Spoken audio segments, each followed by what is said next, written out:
The following segment is sponsored by Deseret News Home Show.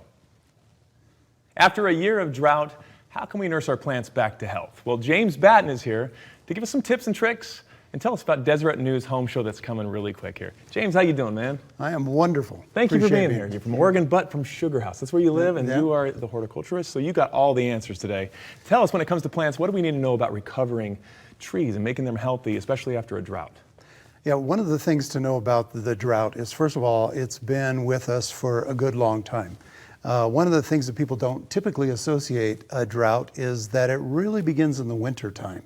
And trees, shrubs, they need moisture in the ground year round. And a lot of people, they're thinking this time of year, and it's actually a disservice for any professional to be telling you to stop watering as a blanket statement, the landscape. So that's not true. Root systems, whether it's trees, shrubs, whatever the case may be, they don't perform when there's not moisture available. And so as we are going into fall, this is probably one of the most important times to recover these trees that have suffered so extensively as a result of drought. I mean, this is a high desert. We kind of expect drought. That's right. Yeah, absolutely. When in Rome, right? We're dealing with these things. You are known as the arborist, and you're living up to that title. I can tell you got all the answers. So you mentioned the root systems. Anything we need to know about those root systems, as well as like everything, the water issues that are going on? Yeah, absolutely. Absolutely. Because root systems is really where health starts with a tree. And a lot of the diagnostics that I do are specifically related to roots, whether it's the depth that the roots are, whether it's how much moisture the roots are getting, and probably the most important but overlooked is how much oxygen is available to the roots in our heavy clay soils.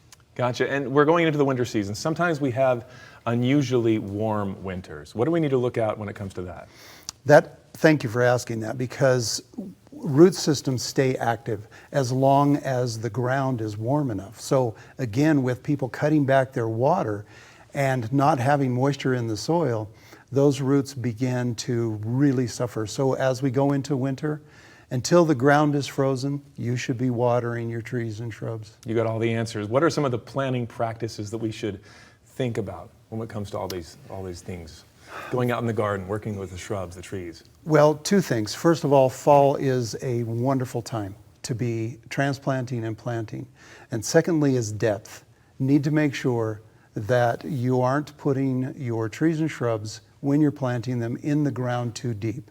Utah State University is a great resource. Of course, I try to be a great resource. Well, there is a great resource coming up, the Deseret News Home Show. Tell us about that really quick. Yeah, I will be speaking on stage both Saturday and Sunday, 1 o'clock, 2 o'clock respectively. Is that this Saturday and Sunday? Yes, that is correct.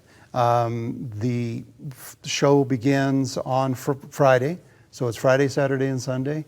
And I'll have a booth there. I'm in 111, and ask questions. Ask for James Batton. It's a 111. He'll be there this Friday, Saturday, and Sunday. Friday, Saturday, and Sunday. All right. Thank you, James, for being with us. You bet. Thank you.